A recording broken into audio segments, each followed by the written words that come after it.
Welcome back, everyone.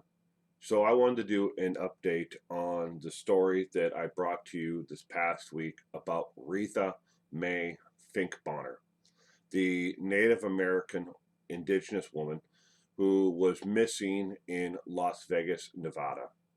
She had gone there originally to have a fun weekend with her family, and for her and her fiance to get married there while they were there on their trip.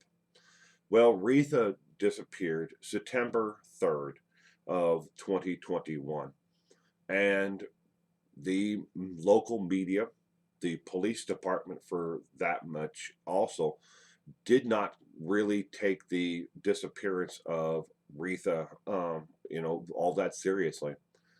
Initially telling the family, because of her past experience and their experience when it comes to missing people there in the Las Vegas area, that they usually show back up within 24 to 48 hours, not really wanting to sound the alarm.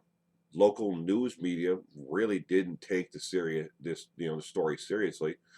It wasn't until the 14th of September that the media and the local police department finally kind of, took it seriously and said, there is something here that we should probably look at.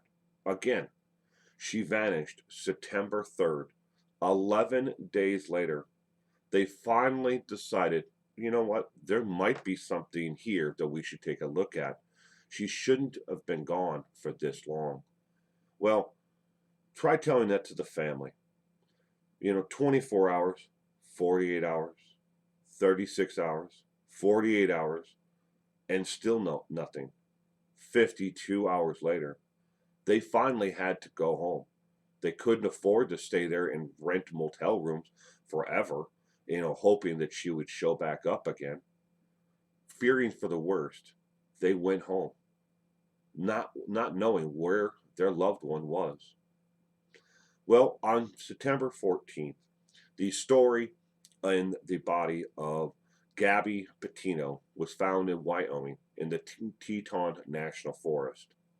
And only then did the local news outlets decide maybe we should run a story about this lady who is missing from Las Vegas, who has been missing at this point for 11 days.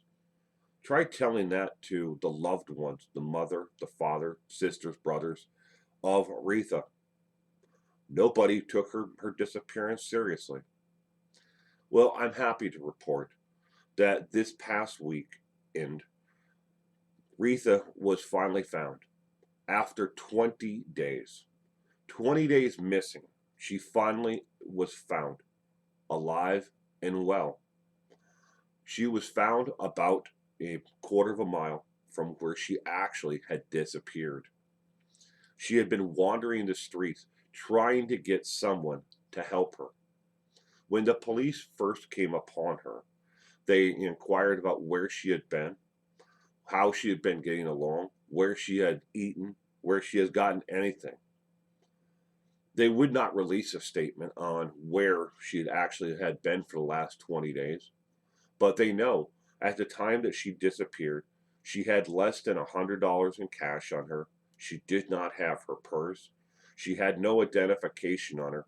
She did not have a cell phone. The last actual eyewitness to Reatha's actual disappearance was somebody who was outside of the casino there on the main strip in Las Vegas, who had let her use her cell phone to send several Facebook messages to her fiance, which he did not answer because he did not know the name of the person who was actually trying to get a hold of him. But Reatha has been found alive. But this sheds light on an even greater story: the plight of indigenous women across the United States. And particularly, I want to tell you about how many women of indigenous heritage are missing from the Wyoming area, from the Teton National Forest area, where Gabby Petito was actually found.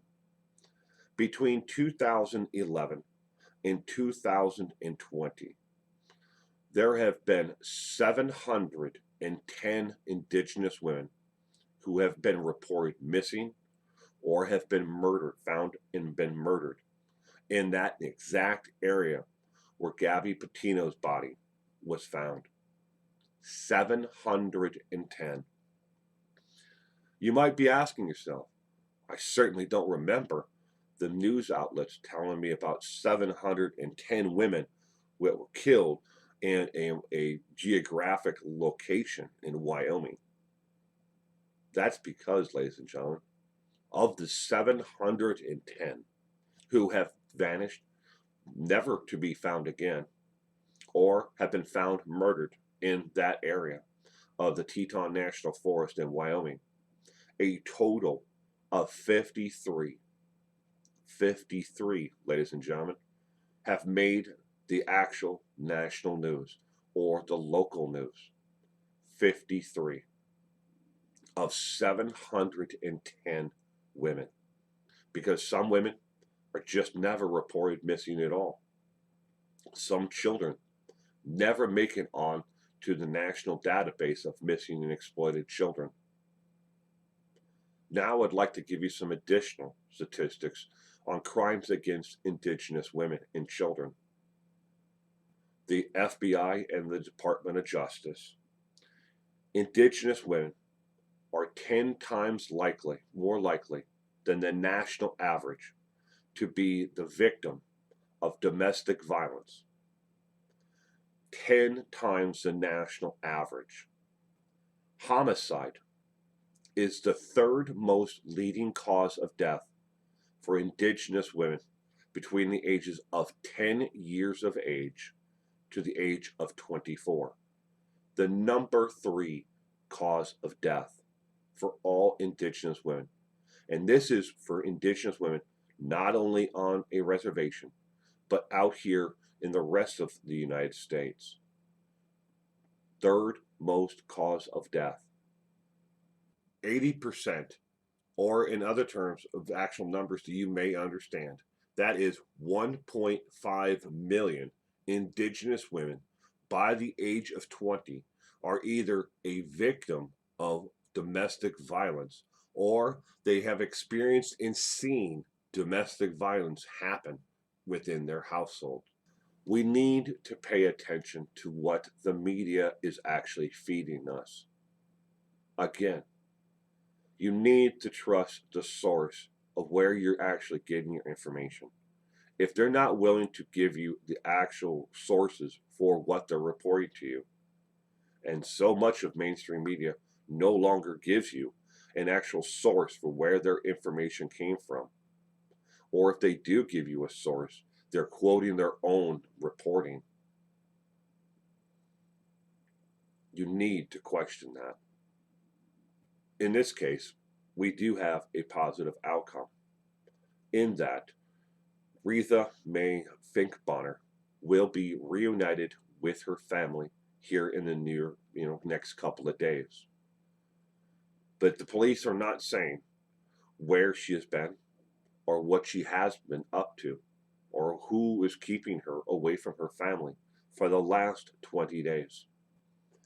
It should be noted also that Reatha May Finkbonner did not show up at a homeless shelter, a food bank, or any soup kitchen in the Las Vegas area or outreach program for the homeless in the past 20 days.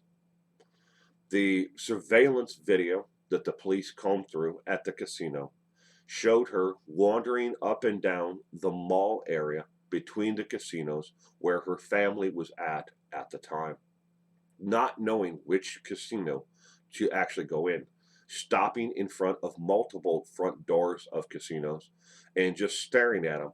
And you can see in the actual surveillance video footage, she was lost. She didn't know which one it was that she actually had to go into and where her family was at. Being in a strange town, especially a town like Vegas with bright lights and everybody walking around, and nobody really going anywhere. it can easily become confusing. But here soon, she will be reunited with her family, and that is by far the most positive outcome that we could have in this case. Well, thank you for watching today's video. Here are a couple of suggestions of additional videos that you might find interesting on my channel. I hope you come back again soon. And don't forget to give this video a thumbs up if you like the content. If you wouldn't mind also subscribing and clicking that bell icon, I certainly would love to see you come back again to enjoy more of the content that I put out on this channel. Again, in the video description are links to all of the information that I used in this story and subsequent updates on this story. Thank you again.